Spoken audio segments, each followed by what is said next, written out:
Hola, ¿qué tal? Soy Carlos Rivas Reyes. Hace cosa de 2 semanas, mi estimado editor Rodolfo Eli Serrano Picasso y yo subimos un video en donde, grosso modo, narro cuál fue mi experiencia en Islas Galápagos en el año 1998, cuando tuve la fortuna de estar presente en ese archipiélago en que Charles Darwin hizo las observaciones principales que lo llevaron a estructurar su teoría de la evolución. En aquel video hago una introducción bastante amplia, diría yo, en donde también mi intención fue dejar claro en qué consiste más bien esa teoría de la evolución. Hicimos un recorrido por la historia de la Tierra y vinculamos este tema junto con de la teoría de la evolución de una manera que, bueno, creo que ha sido satisfactoria para las personas que me han concedido el honor de ver ese video. Y en tal video, al final, explico cómo pude testimoniar los efectos de la corriente del Niño que acaeció aquel año de 1998 en las Islas Galápagos. Y compartí contigo, estimado escuche, un poema que escribí sobre el particular. Bien, el video de esta ocasión, por así decirlo, es una especie de continuación del tema, pero de una manera muy particular. Me explico. Como expliqué en aquel video, Charles Darwin redactó su célebre libro El origen de las especies.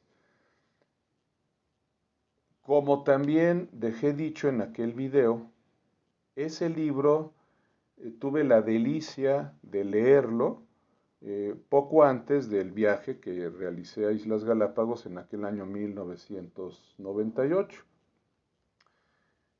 Resulta que a mi regreso del viaje, eh, decidí, unos años después, escribir, escribir 3 cuentos inspirado en algunos pasajes específicos del libro El origen de las especies.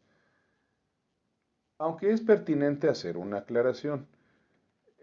Los dos primeros cuentos que voy a compartir contigo el día de hoy, estimada escuche, sí están inspirados en algunos pasajes, en sendos pasajes específicos de dicho libro.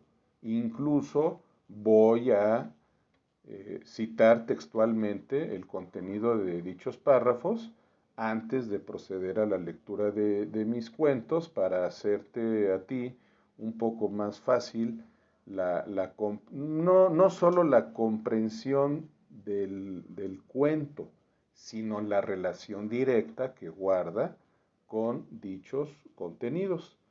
Y de una vez, decía, aclaro, el tercer y último cuento que voy a leer en esta ocasión no está inspirado específicamente en algún pasaje del libro, pero sí está inspirado en la experiencia que viví en Islas Galápagos en aquel año 1998 y es para mí muy importante de una vez remarcar que en el caso del tercer cuento, eh, mi propósito esencial es reforzar el mensaje de conciencia que quiero mandar a la gente sobre cómo y por qué hay que cuidar el medio ambiente en el contexto que está ahora de moda hablarlo, pero no necesariamente tomar medidas concisas al respecto del cambio climático, los gases de efecto invernadero, y que me consta en aquel año 1998 repercutieron en que la corriente del Niño que me tocó presenciar esa vez acaeciera de una manera más intensa y también eh, eh, llevándose a cabo bajo circunstancias un poco anómalas con respecto a corrientes del Niño que ha habido de manera cíclica en el Océano Pacífico. Entonces, para comenzar, ahora sí, la esencia de este video, vamos a concentrarnos en el libro El origen de las especies, de Charles Darwin. Quiero comenzar señalando lo siguiente. Para leer y disfrutar la lectura de este gran libro, El origen de las especies, no es necesario tener grandes conocimientos de biología. Quizás sí sea conveniente, pues, tener cuando menos ideas claras en cuanto a conceptos básicos de biología. Sin embargo, desde mi punto de vista, diría yo, poco más de la mitad del libro se puede comprender y disfrutar de una manera fácil. La parte restante, pues sí hay que decirlo, ya se aboca al desarrollo de algunas ideas medulares que aportó Charles Darwin para fundamentar su teoría de la evolución, y quizá una cuarta parte del libro, pues definitivamente sí la comprenden mejor, no solamente personas que tengan conocimientos medianamente básicos de biología, sino un poquito más desarrollados. Eso es cierto. Pero en mi caso particular, cuando leí con mucho deleite aquel libro, si no mal recuerdo, un año antes de haber ido a Islas Galápagos en 1998, puedo decirte, estimada escuche, que hubo algunos capítulos, algunos pasajes que los pude leer con mucha soltura, con fluidez. En otros pasajes a lo mejor los leía con un poco más de espacio, tenía yo que hacer ciertas reflexiones para comprender el meollo, la parte fundamental del capítulo que estuviera leyendo. Y hubo, sí, algunos capítulos en que para comprenderlos me tomé la libertad de, por mi cuenta, pues, investigar o profundizar un poquito más en algunas ideas necesarias para comprender el propósito de Charles Darwin en la lectura en la escritura de su libro. Y créeme que las partes en que hice algún pequeño esfuerzo para comprenderlo, definitivamente no me arrepiento. Yo no solo me enamoré del libro, sino que aprendí a valorar con toda la justicia que merece la trascendencia de las aportaciones de Charles Darwin, y que siempre he dicho es, desde mi punto de vista, uno de los quizá 4 personajes históricos fundamentales en el mundo, que nos ayudan a comprender el porqué del acaecer del, del planeta y de la vida en la época contemporánea. Entonces, se me ocurre comenzar diciendo que la primera idea que jamás voy a olvidar, que está muy claramente expuesta en el libro, incluso de forma concisa, y que se me quedó muy grabada, es esa idea que da a conocer Darwin, o que la expone como fundamento de alguna idea más compleja que desarrolla en el libro, de que hay especies animales que cuando se reproducen, pues lo hacen teniendo muchas crías, ya sea en un instante o a lo largo del tiempo, como también hay especies que, a contrario sensu, A lo más en su vida dan a luz las hembras 2 o 3 crías. En concreto, Darwin compara a los conejos y a los elefantes. Y de una manera muy sencilla y de verdad se me quedó grabado y dije, ah, qué bueno está este libro. Darwin explica el por qué y es una razón contundentemente cierta. Él explica que si bien los conejos, como todos sabemos, se reproducen de una manera no solo bastante frecuente, sino numéricamente hablando muy grande, es decir, que una coneja cuando tiene crías, pues no solo tiene una ni dos, tiene varias, y no una vez, sino que lo puede tener en ocasiones sucesivas. Darwin explica, esto obedece a qué? A que los conejos en sí tienen depredadores naturales que es un hecho, está determinado dentro de los principios que rigen aleatoriamente a la selección natural, pues se van a comer a muchísimas de esas crías, para decirlo en términos muy llanos, ¿sí? Es decir, por decir algo, si una hembra de conejo tiene a lo largo de su vida, es un decir, 50 crías, pues de esas 50 crías, las que van a sobrevivir y a llevar una vida completa en la etapa adulta, pues van a ser a lo mejor un 10%. Y en cambio, ¿qué ocurre con los elefantes? Todo lo contrario. Los elefantes en sí no tienen un depredador natural que de manera periódica se esté engullendo, ya no digamos un elefante, que le sería casi imposible, pero digamos a una cría de elefante. Entonces, numéricamente hablando, las crías de elefante, que si se llegan a matar y a comerse algunos depredadores, comúnmente felinos, pues son pocos, son muy pocos. Entonces Darwin razona qué sucedería si los elefantes, yéndonos a un caso extremo, se reprodujeran al mismo ritmo que lo hacen los conejos. Pues simplemente el planeta estaría sobrepoblado de elefantes. Nunca lo había razonado y ahorita lo hago, pero a lo mejor habría tantos elefantes como seres humanos, ¿verdad? Y es un hecho absurdo porque no cabríamos todos los elefantes y todos los seres humanos en el planeta en un momento dado. Entonces, esta idea la extraje del origen de las especies. Y así como esa idea hay otras muchas que de verdad son tan fácil de explicar como asombrosas en cuanto a los alcances que tienen. Y antes de pasar a los extractos del libro en los cuales me basé para escribir mis cuentos, quiero compartir contigo, estimado escuche, un extracto del libro que, ¿por qué lo quiero leer? Porque aborda un tema muy práctico, muy interesante, muy sencillo, que te va a hacer, te va a hacer de verdad fascinante y que desafortunadamente ya no tuve tiempo de redactar un cuento inspirado en este pasaje del origen de las especies.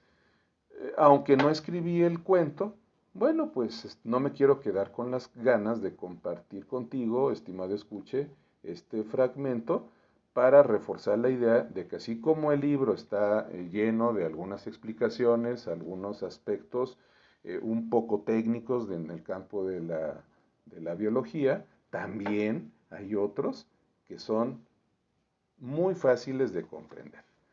Entonces, este fragmento está extraído, por si te interesa saber de dónde lo estoy obteniendo, es de un capítulo que textualmente se titula Efectos del hábito y del uso y desuso de las partes, variaciones correlativas, herencia.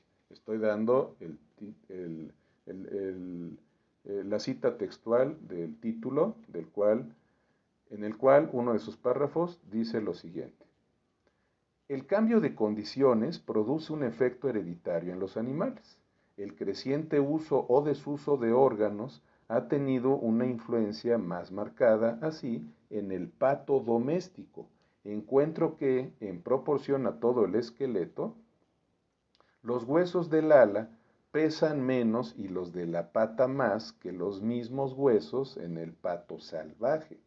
Y este cambio puede atribuirse seguramente a que el doméstico vuela mucho menos y anda más que sus progenitores salvajes. ¿Estás de acuerdo, estimada escucha? No requiere mayor explicación. Este párrafo está lleno, diría yo en mis términos, está lleno de lógica, de congruencia. Es fácil de aceptar esta brillante deducción que hace Charles Darwin.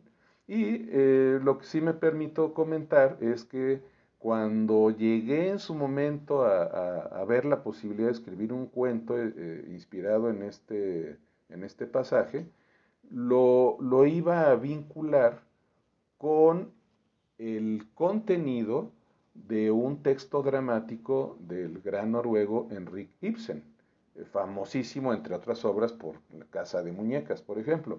Pero no sé si tú sabes, estimada escuche, él escribió un texto dramático titulado precisamente Pato Salvaje o Pato Silvestre. Digo, aclaro, no tiene nada que ver con el texto que acabo de leer, sino que Ibsen se inspiró en la historia de una menor de edad que vive un trance de vida un poco complicado. Y me quedé con las ganas de escribir ese texto y de ese cuento, perdón. Y bueno, pues creo que se vale, ¿no? También quienes nos aventuramos a tener ocurrencias literarias y tenemos la valentía de escribir algunas historias, algunas ficciones, pues también a veces, ¿no? Nos hemos quedado con el gusanito de escribir algo. Este fue un caso. Y bueno, pues, no dudé en compartirlo contigo.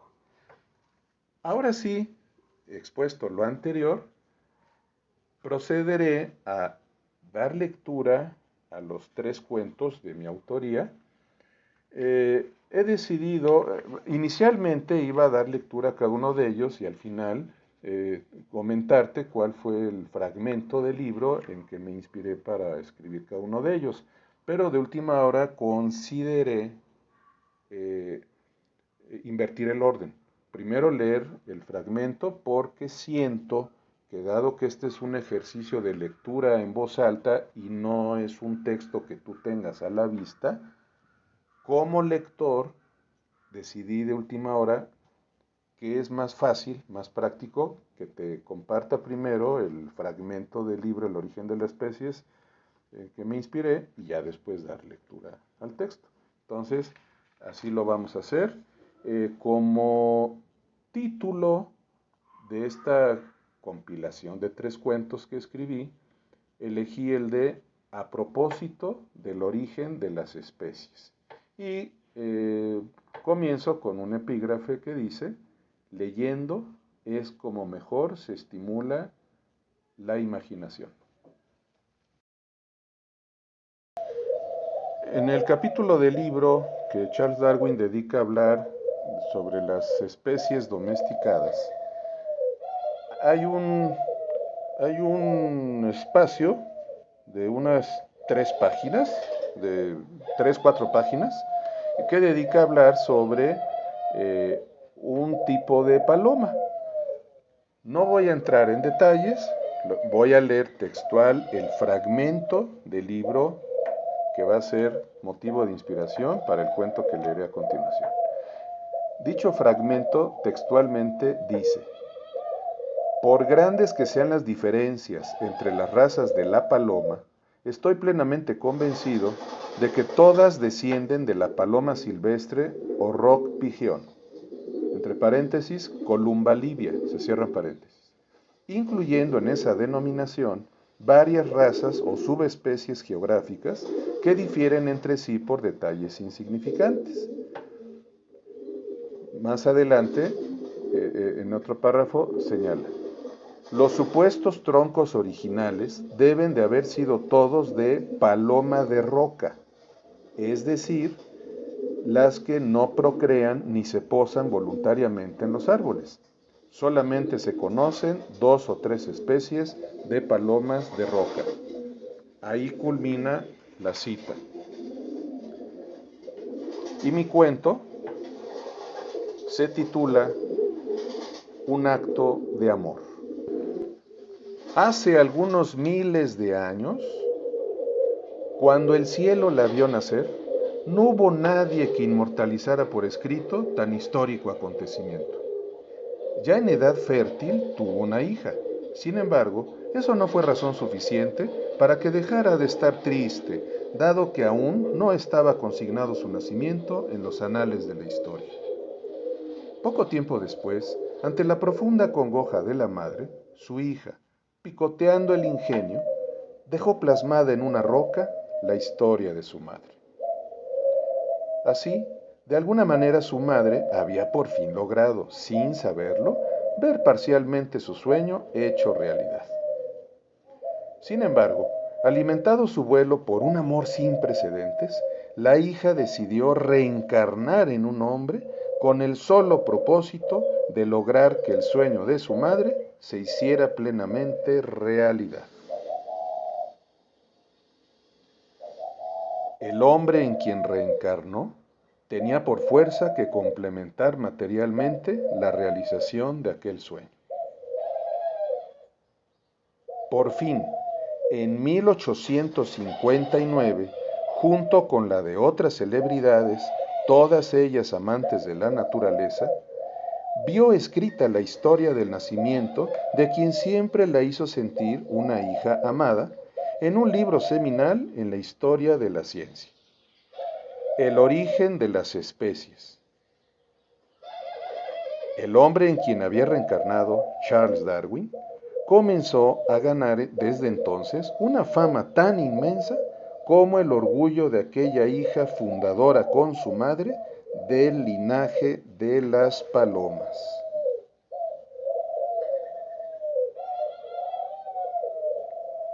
150 años después, año 2009.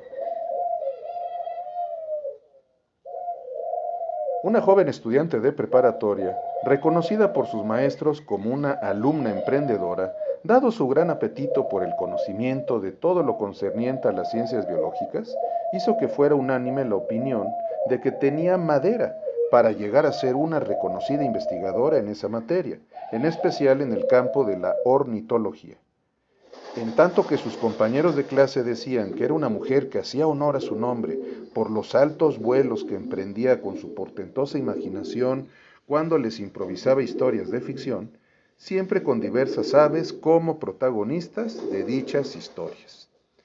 Ya en la universidad, en las noches que transcurrieron durante el semestre en que cursó la materia de biología evolutiva, se regodeaba leyendo, releyendo y volviendo a leer en especial el capítulo de un libro titulado El origen de las especies, imán de su interés sobre todo por el contenido de algunos fragmentos.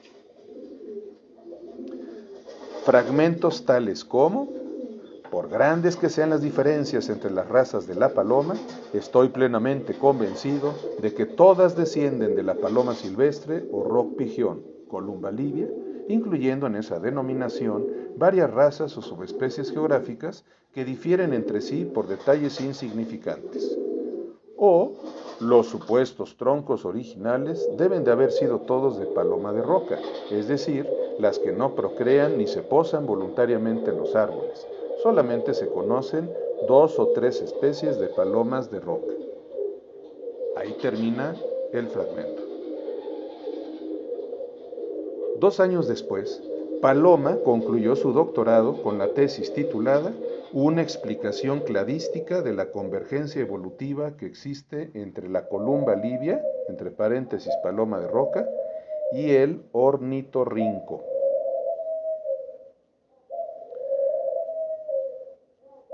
Cuando primero pudo constatar que no sólo había perdurado en un libro ya clásico la referencia al nacimiento de su madre como la detección del ancestro común de las palomas, sino que después con gran orgullo vio su tesis doctoral publicada en una edición especial de la revista Nature, volvió a la roca donde había plasmado la historia de su madre con el picoteo de su ingenio, la releyó, se sonrió y la borró para dar espacio a otra ave que algún día quisiera escribir alguna otra historia genealógica.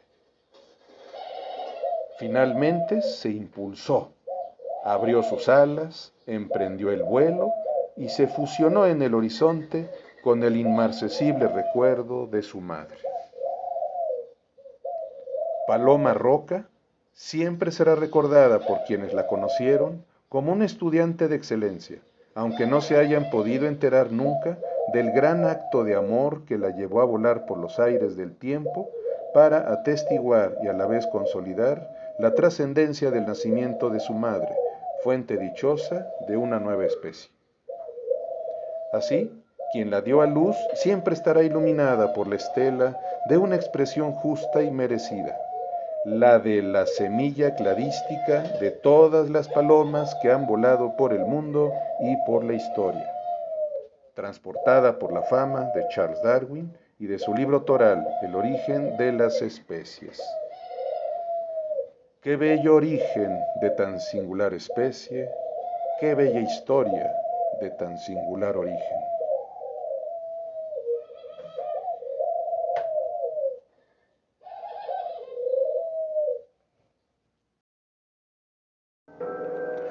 Mi segundo cuento se titula Amor esclavo y está inspirado en el fragmento del libro El origen de las especies que voy a leer a continuación. Esta hormiga, Formica polierges, depende absolutamente de sus esclavos. Sin ellos, la especie se extinguiría. Los machos y las hembras fértiles no hacen trabajo alguno. Son incapaces de hacer su propio nido o de alimentar sus propias larvas. Cuando el nido viejo resulta incómodo y tienen que emigrar, son los esclavos los que determinan la emigración y realmente llevan a sus amos con las mandíbulas. Tan completamente indefensos son los amos que cuando V, apellido por cierto de un colega de Charles Darwin, encerró 30 de ellos sin un esclavo, pero con abundancia de alimento que más les gusta, y con sus propias larvas y crisálidas para estimularlas a trabajar, no hicieron nada, ni siquiera podían alimentarse y muchos perecieron de hambre. Huber introdujo entonces un solo esclavo, Formica fusca, y éste se puso inmediatamente a trabajar, alimentó y salvó a los sobrevivientes, atendió a las larvas y puso todo en orden. Aquí concluye la cita textual y procedo ahora a leer mi cuento. Reitero el título, Amor esclavo. Aprovechando que el padre de sus larvas llevaba 2 días de juerga con sus amigotes, celebrando su inobjetable triunfo sobre las termitas del barrio de enfrente, ella le decía a alguien en tono imperativo, como cuando se tienen por completo las riendas de la relación. Que muevas más las patas, te digo, tan torpe eres para moverlas como un oso hormiguero. No, no me beses, pedúnculo. Si insistes, te bajo a puntapiés de la cama.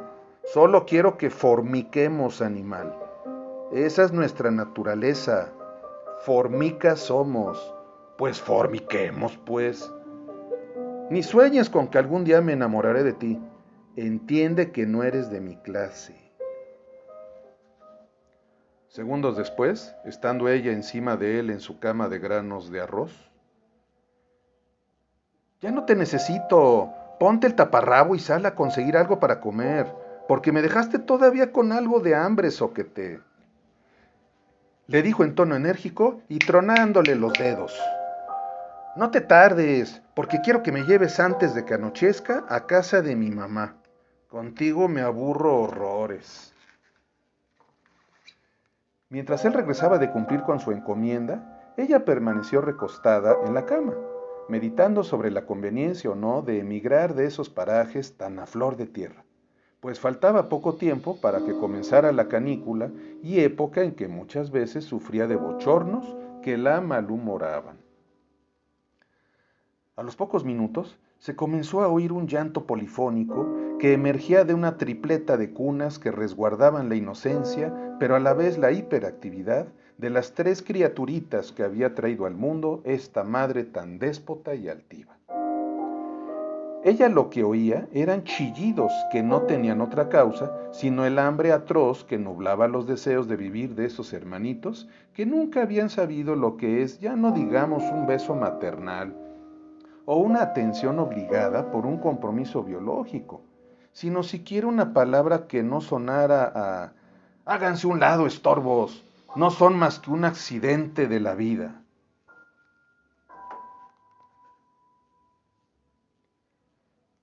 Mientras el Sancho seguía en plena francachela, por fin el esclavo retornó a casa, sudando un poco por el enorme esfuerzo que hizo en ir y venir lo más pronto posible, para así saciar el hambre de su reina, con 2 bolsas repletas de los manjares favoritos de su bienamada fuente de suspiros.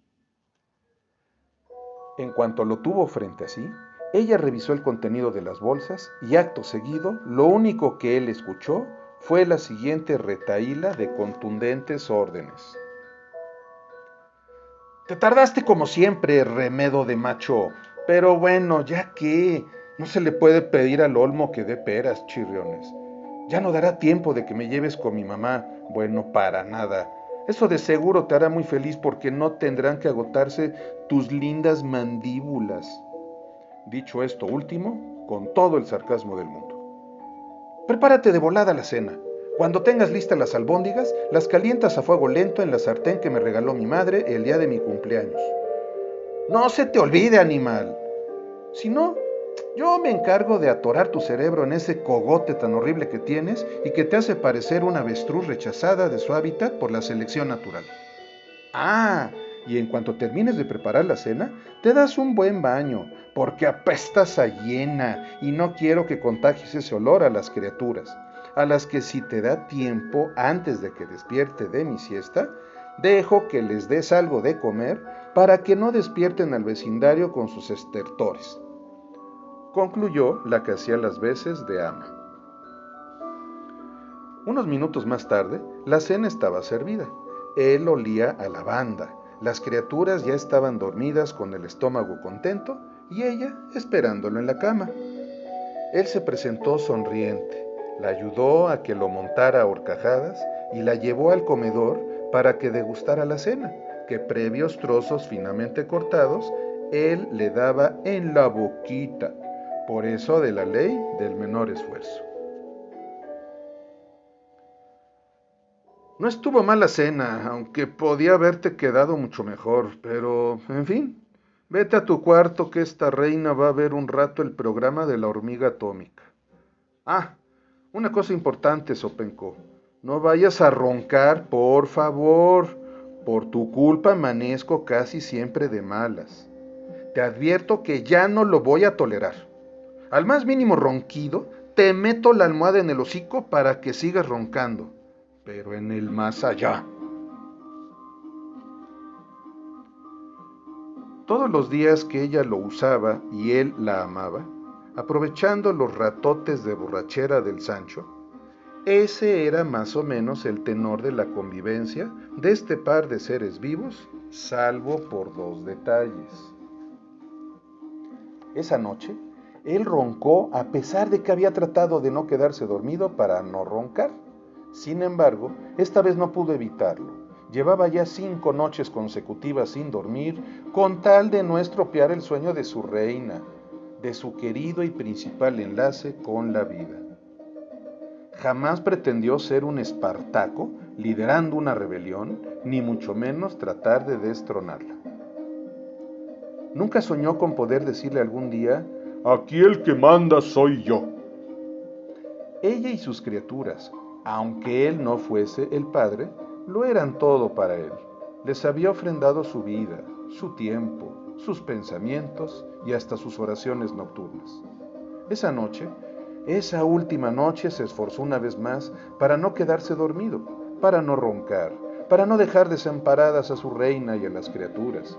Pero ante la inminencia del sueño que ahogaría sus esfuerzos heroicos para no sucumbir, elevó una última plegaria al cielo, pidiendo a Dios que diera larga vida a su reina y prolongada salud a los hijos de ella, de su dueña. Él sabía muy bien que la hormiga reina cumpliría su amenaza. Antes de cerrar los ojos, Dios le regaló unos segundos de lucidez que le bastaron para alcanzar a comprender que en el reino animal hay leyes no escritas que han de cumplirse porque es un principio fatal que dicta la naturaleza. En el más absoluto estado de serenidad, se quedó, se quedó dormido, roncó y amaneció muerto, con sus mandíbulas resecas y con una almohada en su orificio bucal. La hormiga reina y sus criaturas se dejaron morir junto al cadáver. Cuando retornó el Sancho, una vez que se le bajó la borrachera, ver en estado de rigidez cadavérica los cuerpos tanto de la hormiga reina como de las tres criaturitas, le causó tanto horror como ver en el mismo estado al del esclavo, pues ahora no sólo quedaría viudo y deshijado, sino que no tendría quien le diera de comer. El destino hasta a las hormigas les hace malas jugadas. De eso, de eso no queda la menor duda.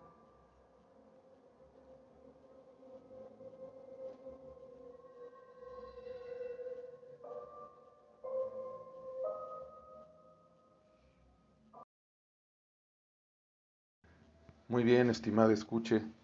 Eh, ¿Qué te pareció este segundo cuento? Qué hormiga hembra tan canija, ¿verdad? Pero recuerda, si bien es un cuento extraído de mi imaginación y de mis ocurrencias mentales, está inspirado en hechos reales que acaecen en un tipo específico de hormiga según dejó constatado Charles Darwin en su libro. Bueno, pasemos al tercer y último cuento. Como lo dije en la introducción, este tercer y último texto no está inspirado en algún pasaje del libro, El origen de las especies. Ahorita podemos prescindir ya del libro. Eh, Debo decir, para que con mayor facilidad vaya siguiendo la línea evolutiva, digámoslo así, de mi cuento, diría yo como lector, un poco como crítico literario, que es un cuento definitivamente, pues sí lleno, por qué no decirlo, de surrealismo, y ante todo es un relato onírico en toda la extensión de la palabra. Por si algún escuche no tiene claro qué significa onírico, con mucho gusto comento que onírico es algo relativo o relacionado con los sueños, el mundo de los sueños. Este texto está cargado de sueños. Su protagonista va a tener una serie de sueños que van a derivar al final en que él, sin ser una persona versada en la escritura, sea capaz de escribir un poema en que va a vaciar la experiencia que tuvo en Islas Galápagos durante la primavera de 1998 y que le urgía vaciar en un texto literario un mensaje fuerte y claro que quiso mandar mi personaje a la humanidad derivado de aquella estadía en Islas Galápagos. Como irás viendo, pues guarda mucho paralelismo con el viaje que yo hice en la realidad a ese archipiélago tan importante en el campo de la historia evolutiva por razones obvias.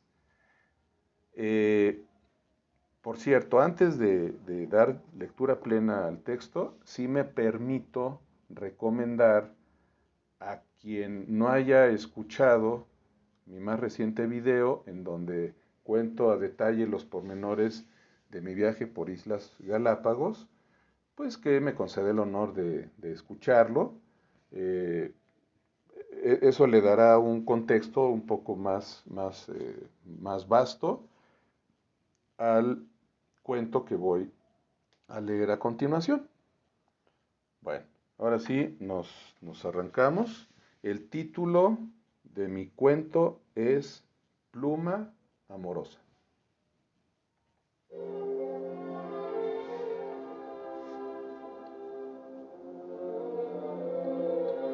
El asiento 16E del avión que tenía asignado el vuelo 837 Quito, Ciudad de México, con escala en Bogotá, de ese día 26 de marzo de 1998, estuvo ocupado durante todo el viaje por su ocupante, que ni siquiera se paró a desahogar la necesidad fisiológica natural que se presenta cuando uno se toma 4 cervezas a la hora de brindar con sus colegas en el restaurante del aeropuerto apenas 2 horas antes del despegue del avión. Aquel día, en la persona del doctor Juan Carlos Rivera, doctor en biología, se daba cita a un curioso crisol de saudade, enojo, emoción, cansancio y sobrado agradecimiento con su poder superior por haber propiciado que hubiera tenido un diálogo que él creía imaginario con Charles Darwin, mientras abrazaba con gran desparpajo a una tortuga galápagos sobre su inmensa coraza, herencia de ancestros arrojados a la vida por las olas del Mesozoico. Pero, sobre todo, en ese crisol existencial ocupaban un lugar muy especial las ansias enormes de volcar en el papel algo que se le había anidado en la punta de la lengua y que conforme iba creciendo era mayor su necesidad de compartir con el mundo y de darle carta de ciudadanía universal, pues si se lo guardaba para sí, estaba cierto de que en el futuro no podría una sola noche conciliar el sueño de la forma en que sí lo hizo a bordo del avión, que ya lo llevaba de regreso a su ciudad de residencia, a la capital más grande del mundo, a la Ciudad de México. Todo el viaje fue soñando que soñaba transfiguraciones a modo de instantáneas de los momentos que le resultaron de mayor impacto durante el congreso a que fueron convocados los 25 biólogos y genetistas más conspicuos en el mundo por cuanto a sus aportaciones a la teoría darwiniana de la evolución, reunión que tuvo lugar en Islas Galápagos a propósito de los 10 años que cumplía de muerta la tortuga consentida de Darwin, de entre las que lo acompañaron en el HMS Beagle durante su viaje de regreso a Inglaterra, tras la escala histórica que fue de unas cuantas semanas para él y el capitán Fitzroy, pero de una dimensión histórica enorme para la humanidad por cuanto a la comprensión que hoy tenemos, merced a ese remanso del destino, de los mecanismos ocultos de que dispone la madre naturaleza para regir el camino evolutivo de los seres vivos hacia su sobrevivencia mediante sistemas de variación y otros factores que, por medio del azar y de la selección natural, se les determina su configuración prevalente en una época y región específicos. Durante el Congreso hubo, por ejemplo, la colorida aportación de nuevos ejemplos sistemáticos de especies animales que protagonizan ciertos rituales de lucha entre ejemplares machos que se avienen a los principios de, entre comillas, selección sexual, referidos por Darwin en el capítulo respectivo de su libro El origen de las especies. A continuación, cito textual el párrafo medular de dicho capítulo. Esta forma de selección depende no de una lucha por la existencia en relación con otros seres orgánicos o con condiciones externas, sino de una lucha de los individuos de un sexo, generalmente los machos, por la posesión del otro sexo. El resultado no es la muerte del competidor desafortunado, sino que deja poca o ninguna descendencia. Fin de la cita. Al respecto, con ejemplos aportados muy a propósito del tema, tuvo mucho realce la demostración del mayor estrés que se genera en la mayoría de los ejemplares machos de diversas especies animales cuando aquellos no consiguen vencer en una lucha por obtener descendencia, comparado con el que se dispara durante un enfrentamiento con otro ejemplar o por el padecimiento de alguna enfermedad o simplemente por vejez cuando percibe un animal la inminencia de la muerte. También a modo de muestra de lo intenso de algunos debates que tuvieron cabida en un evento tan significativo, es de mencionarse la disparidad de puntos de vista sobre las características atribuibles a nuestro LUCA, acrónimo que textualmente dice Last Universal Common Ancestor, muy en especial sobre la aseveración que un ponente rumano hizo en el sentido de que, contra lo que se dio por sentado durante muchas décadas, el ancestro universal de todos los seres vivos no fue un organismo hipertermofílico, como la lógica paleohistórica determinaba, fundando sus argumentos primordialmente en los resultados que arrojó una serie de estudios ultra verificados durante los últimos años. De temas como los anteriores, desde luego el Dr. Rivera tuvo oportunidad de exponer sus puntos de vista.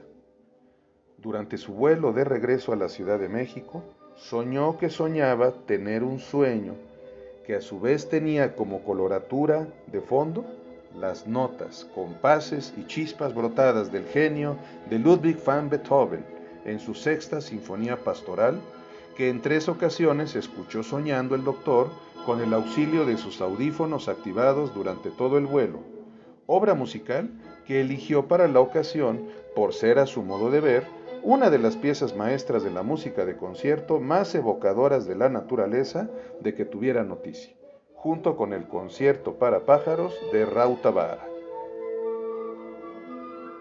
Durante ese sueño que soñó, decíamos, se alternaban su protagonismo grupúsculos de bacterias y arqueobacterias que presentaban increíblemente entre sí, en cuanto a su tamaño, colores, comportamiento y medios de locomoción, más diferencias que las habidas entre seres tan aparentemente opuestos como una planta y un animal. A continuación, aparecieron en el sueño frente a frente Darwin y Gregorio Mendel. Este último le reprochaba al autor del Origen del Hombre no haber siquiera abierto el sobre en que se le envió un ejemplar del libro del monje checo sobre los principios rectores del fenómeno de la herencia en el mundo de todos los seres vivos, encabezados por el de la recombinación, que mucho hubieran sido de utilidad para que desde la época de esos dos ínclitos personajes históricos hubieran podido ser aplicados a las verdades de la teoría de la evolución y quedar despejadas así las incógnitas que el propio Darwin expone en su libro El origen de las especies como prevalentes en cuanto a un fenómeno que él mismo da por hecho que existe, pero que no sabe cómo explicar con sustentos sólidos, nada menos que el fenómeno de la herencia. No olvidemos que Gregorio Mendel está considerado como el padre de la genética. Desde entonces, de no haber sido por la apatía de Darwin para leer el libro de Mendel, se hubieran fincado las bases de lo que hoy se denomina neodarwinismo.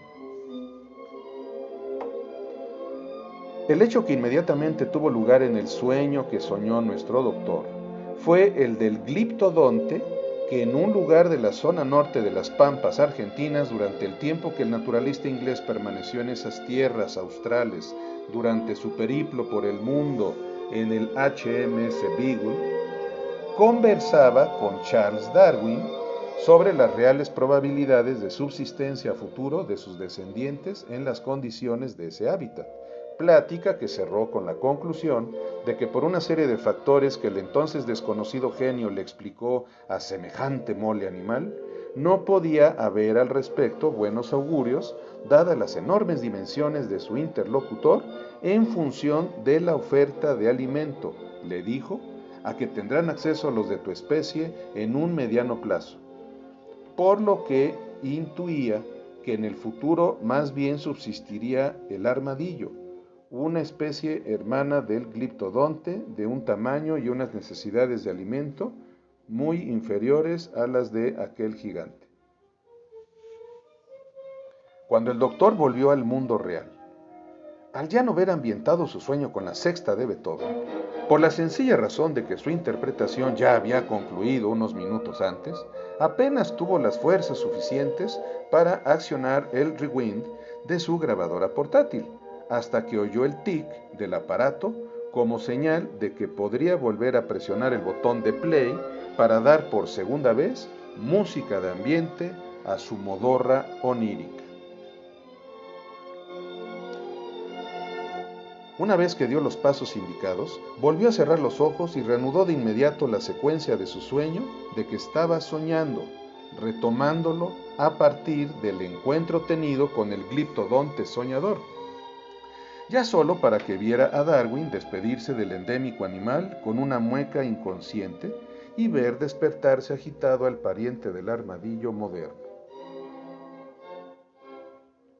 Después de un breve lapso de color verde, en la mente soñadora del doctor se apersonó una bandada de sensontles que en la época del creador de la teoría de la evolución abundaban en Islas Galápagos, así como otra de pinzones, hoy conocidos como pinzones de Darwin, que a una señal emitida por un pájaro con cuerpo de pinzón y patas de sensontle, comenzaron un amistoso intercambio de picos por parejas en un idioma entendible para todo tipo de pájaros, incluyendo al doctor Rivera, pues él estaba testimoniando el acto metamorfoseado en un piquero patas azules, posado en un opal cercano, intercambio que se hacía en señal de una amistad que convenía mantener por mucho tiempo, con un propósito claramente establecido de sobrevivencia.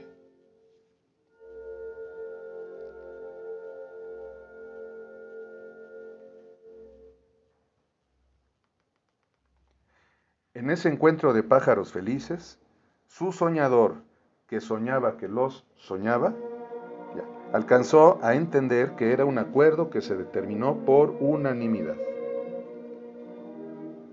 Cada 2 años se reunirían en la misma isla y en el mismo árbol para restituirse sus picos originales e intercambiar puntos de vista sobre las medidas a tomar para conseguir una mejor adaptación al medio. Antes de que culminara por segunda ocasión la sexta sinfonía del pájaro alemán Beethoven, el doctor Rivera tuvo otro sueño dentro de su sueño, pero esta vez protagonizado por él mismo y nada menos que por un paisano contemporáneo de Beethoven, el poeta y dramaturgo Wolfgang von Goethe. En efecto, en dicho sueño y en una especie de roles invertidos, nuestro doble soñante, el doctor Juan Carlos Rivera, daba una explicación detallada y erudita sobre cómo aplicó Darwin el principio de compensación que su interlocutor, el autor del Werther, obra angular del movimiento romántico, había expuesto muchos años antes de que se gestara la teoría de la evolución como vigente en el reino de la naturaleza, cuando se operan cambios estructurales o de hábitos en el mundo animal, tras una serie de observaciones que hizo llevado por su insaciable apetito de desvelar secretos naturales, al tiempo que escribía sus obras que pasarían a ser reconocidas como inmortales en la historia de la literatura.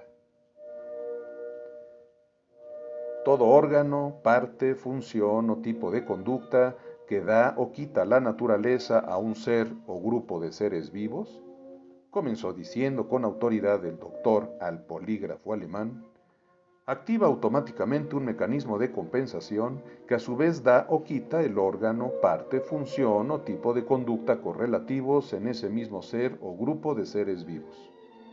Goethe se sentía como en el interior de una gruta cuyas paredes rebotaban ecos de un enunciado que, con una que otra variante, él en efecto había expuesto tras una serie de observaciones en trabajos de campo. Parecía como si el doctor tuviera una tremenda ilusión por seguir viviendo dentro de ese sueño invertido.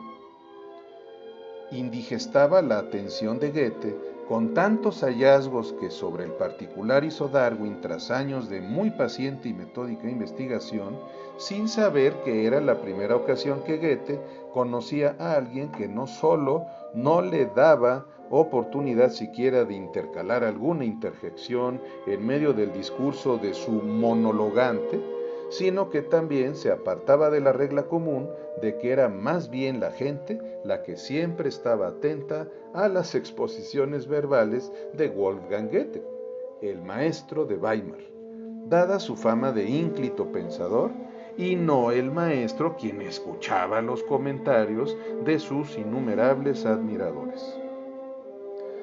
Cuando después de mucho tiempo de ser receptáculo de tan ingente explicación erudita, Goethe se convenció de que la historia le había hecho justicia al ya no solo ser reconocido como hombre insigne de letras, sino también como acucioso observador del quehacer de la naturaleza, decidió compartir con el doctor Rivera su alegría ante tan fausto descubrimiento, obsequiándole la pluma de ganso con que escribiera en Weimar su autobiografía que intituló Poesía y Verdad, así como el último capítulo de su obra cumbre, el famoso Fausto.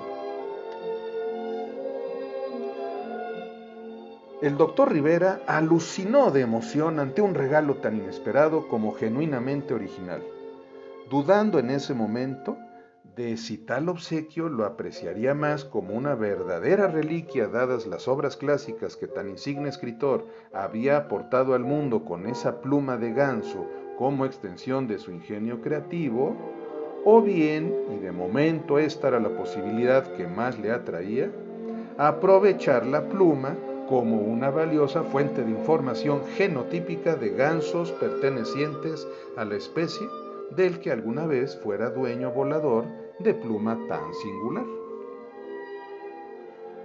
Así las cosas, ambos personajes sellaron su encuentro con un efusivo abrazo, justo al momento en que los violines de la Orquesta Filarmónica de Berlín seguían las indicaciones del director Wilhelm Furtwängler en una parte maravillosamente disfrutable del segundo movimiento de la Sexta Sinfonía de Beethoven, que parecía coronar con un toque altamente estético aquel abrazo soñado en un sueño inverso.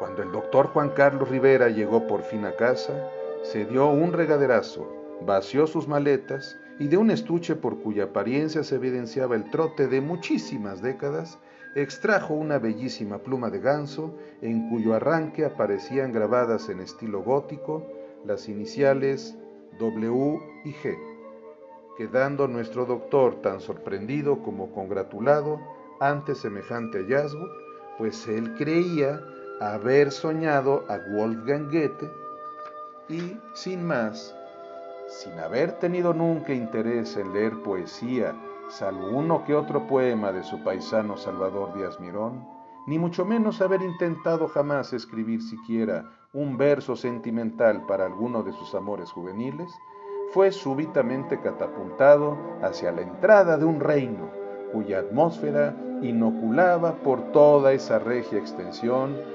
bocanadas enormes de inspiración creativa. De tal reino colgaba un letrero en el dintel de la puerta de acceso que decía: el alma de todo aquel que visite este reino se tornará a sí misma un acto creativo que verá en la palabra escrita su más óptimo medio de expresión. Aparentemente, el doctor Rivera podría por fin vaciar a través de la palabra escrita ese algo que traía acumulado en la punta de la lengua y que sentía la enorme necesidad de compartir con el mundo, aunque primero tendría que resolver un gran dilema. Si el doctor decidía habitar unos instantes ese reino, automáticamente su alma se convertiría en su obra escrita en el recinto de huéspedes del reino. Quedaría subsumida en un acto creativo personalísimo, sin duda en su vital obsesión expresiva, en la realización de un sueño, este sí concebido en el plano de la realidad consciente. Pero, a cambio, tendría que renunciar a su alma de manera irreversible. Sería Fausto negociando con Mefistófeles la realización de un sueño. Tendría que aceptar que su vuelta al mundo terrenal fuera como un ser ya solo neumatizado, con la misma apariencia externa con que había llegado y con su alma entre las manos, a modo de un legajo de líneas escritas, recostadas en un par de pieles, alfombra de óseas terminaciones. En ese momento, el niño que durante el viaje le había tocado como compañero de asiento y al que por cierto había divisado un día el doctor con sus binoculares desde su cuarto en el único hotel que hay en el archipiélago, jugueteando traviesamente con unos erizos de mar a ocultas obviamente de los guardias ecológicos, sí, ese mismo niño le empujaba repetidamente el hombro derecho para despertarlo, avisándole que el avión ya estaba aterrizando y que le había encargado la sobrecargo que en cuanto despertara el señor que ella creía padre del niño, le entregara el formato acostumbrado que habría de llenar para entregar en la aduana del aeropuerto una vez que hubiera recogido su equipaje. Por la noche del día de su arribo, ya en su casa, con una sonrisa que daba a su rostro el aspecto de una mañana despidiéndose del amanecer, el doctor Rivera extrajo de uno de sus belices un pliego como de pergamino en el que aparecía escrito en alemán y con caracteres góticos antiguos, un texto que traducido después por un experto al español y que antes de transcribir es importante hacer notar que tiene como trasfondo la conmovedora experiencia que vivió el doctor Juan Carlos Rivera durante su estadía en el Centro Experimental de Islas Galápagos, aquel año 1998, en que le tocó atestiguar los estragos que en el comportamiento animal generó ese año la conocida como corriente del Niño, que si bien es un fenómeno natural cíclico, ha visto alterados su ritmo e intensidad por los actos irresponsables y permeados con un mucho de soberbia que ha realizado el género humano durante la era industrial.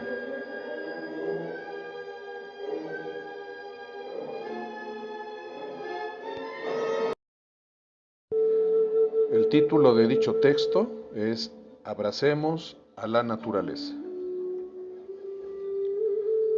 Yo nací en el ombligo del maguey, tierra más pródiga de vida otrora, digno tema otrora de aves canoras, nido otrora de tortugas de carey. Chalchihuites aún ve mi tierra amada, aves canoras cantando a la nada, las escucha mi tierra consternada, junto a tortugas con el alma helada. Tales chalchihuites eran miríadas, compañeros de vida con el hombre, objetos hoy de atónitas miradas. Ese símbolo de águila y serpiente, con sustento en un cuauhnochtli jugoso, pronto será del eterno poniente. Recién conocí el ombligo del mundo, en donde al partir al norte o al sur, se parte de cero con cielo azur, y en que cuanto vi, bien me dejó mudo. Galápagos tal es como mi tierra, gran resaca de vida exuberante, de animales y plantas hoy garantes, de que fue un vergel que hoy el hombre entierra. Lobos marinos, piqueros e iguanas, pingüinos, pinzones, enormes tortugas, exhalan gran desconcierto, ternuras, cuando vientos y corrientes marinas anuncian las travesuras de un niño cuyas huellas perennes serán ruinas.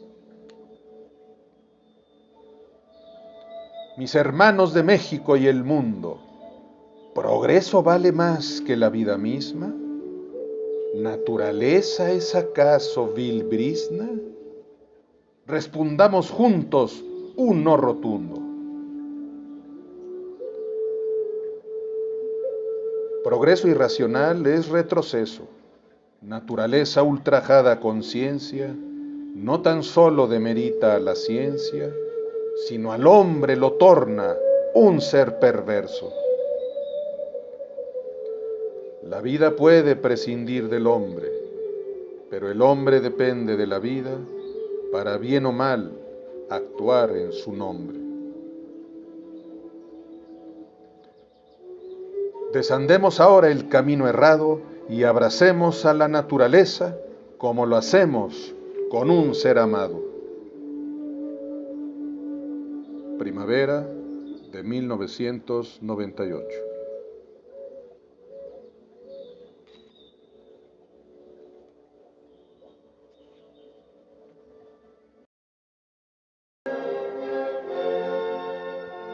El traductor del poema estaba francamente sorprendido por los aspectos formales del soneto compuesto cuya traducción le había sido encomendada.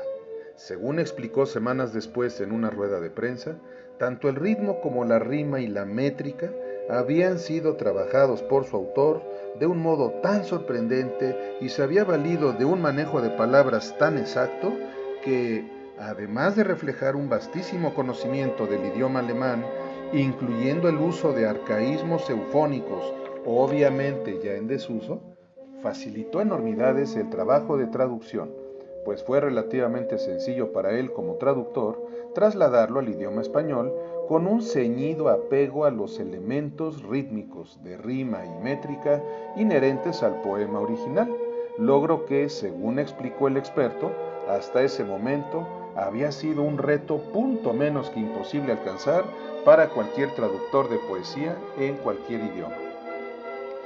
El doctor Rivera había logrado su cometido.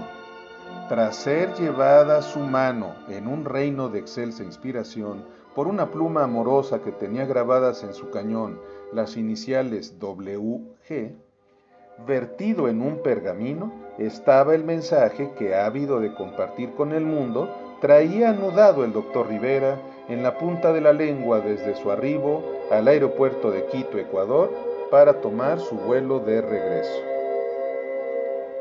Tal impacto le causó esa experiencia descrita en el poema, que había optado por empeñar su alma con tal de poder expresar por escrito exactamente lo que su amor a la naturaleza lo empujaba a transmitir a los demás y, de ser posible, a las próximas generaciones, y que sus limitaciones naturales para la escritura literaria le hubieran impedido irremediablemente lograr, de no haber sido por el destino que le escribió una pluma de ganso que era resabio vivo y latente del amor fraterno y solidario que, de una manera que va más allá de nuestro entendimiento y de cualquier consideración espacial o temporal, existe entre las especies vivas, salvo el ser humano, que pueblan este planeta.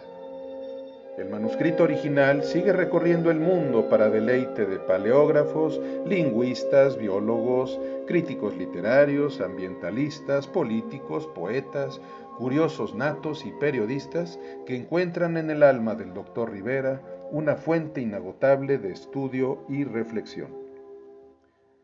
La pluma amorosa se autorreplicó antes de haber cumplido su objetivo para coadyuvar al proceso de concientización que la especie humana, la más prescindible del planeta Tierra, ha de consolidar en un futuro inmediato si no quiere, llevada por la soberbia y la estupidez, acabar mucho antes de lo previsto por la vida universal con un mundo maravilloso de plantas y animales que, si bien han sido fuente de sustento para la especie más imperfecta que ha conocido la Tierra desde su nacimiento, no tienen por qué ver adelantado su exterminio. Si no por amor, por un rasgo egoísta de sobrevivencia, entendamos, de una vez por todas, que ya no podemos depender tan solo de esfuerzos y sacrificios aislados que, como el del doctor Juan Carlos Rivera, dan gritos de alarma en un mundo de sordos. Estamos a tiempo de enderezar un poco el curso de los acontecimientos y de reivindicarnos con la vida y la naturaleza. Desandemos ahora el camino errado y abracemos a la naturaleza como lo hacemos con un ser amado.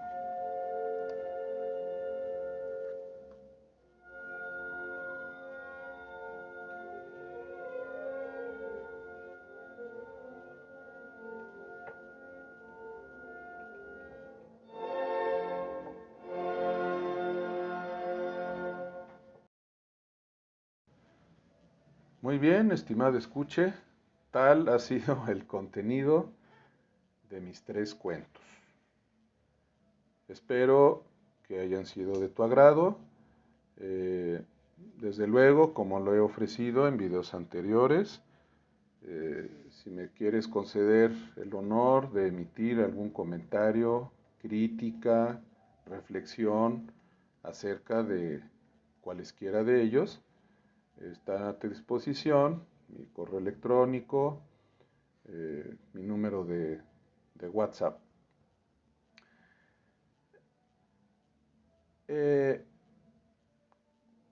No quiero cerrar este video sin reiterar lo que hice en el cierre del video anterior, en que expuse con cierto detalle en qué consiste la teoría de la evolución de Charles Darwin.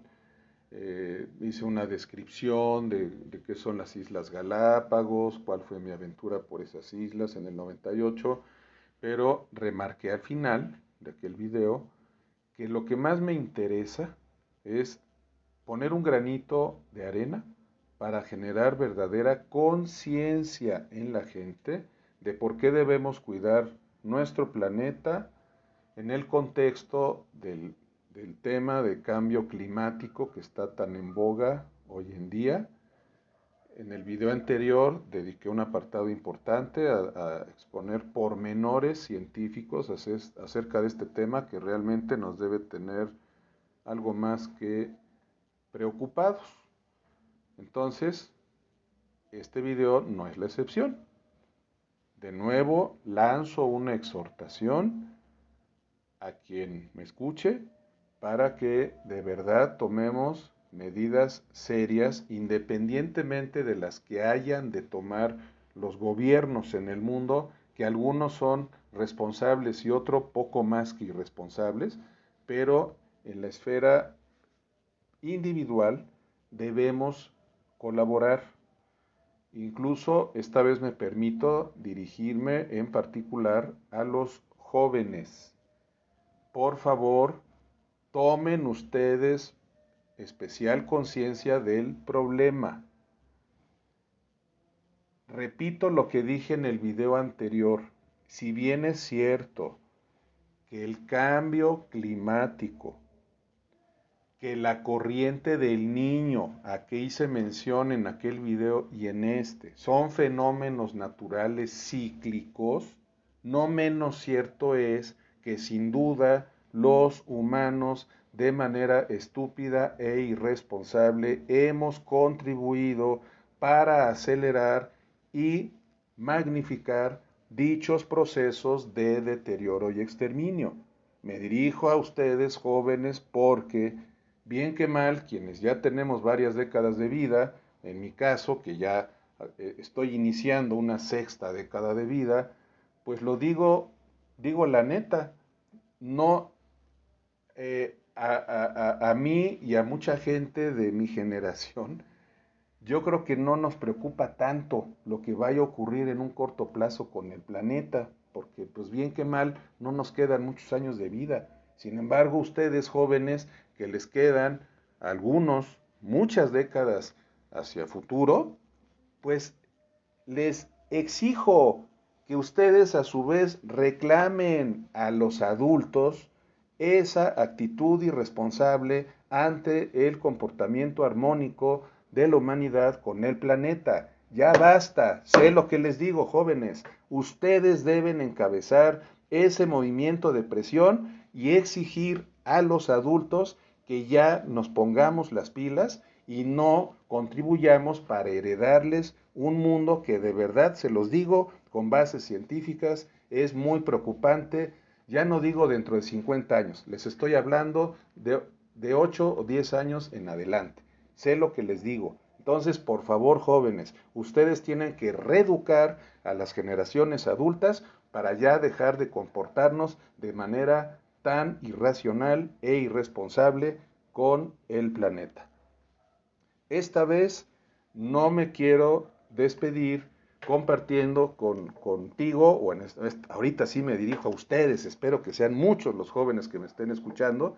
No me voy a despedir compartiendo mi eslogan de lucha como divulgador cultural, sino que se me ocurrió cerrar este video con un nuevo eslogan, una frase de mi autoría que de alguna manera es un epítome de lo que para mí es la mezcla de ciencia con literatura. Eh, para que comprendas bien el sentido de esta frase, brevemente comento, por si es que no lo sabes, estimada escucha, que está demostrado que el cerebro humano, explicado de manera muy general, muy básica, eh, lo tenemos dividido en dos hemisferios. El hemisferio izquierdo, en términos generales, controla los actos racionales del ser humano, y el hemisferio derecho lo contrario, controla o regula todo lo relacionado con la inventiva, la sensibilidad, la expresión espontánea de las ideas, etcétera, etcétera. Entonces, eso es ciencia pura. En ese contexto, ahora sí, voy a compartir contigo esta frase, estimada escuche, que espero sea de tu agrado y te invite a la reflexión. Eh, la biología se comprende con el hemisferio izquierdo, pero se disfruta con el derecho.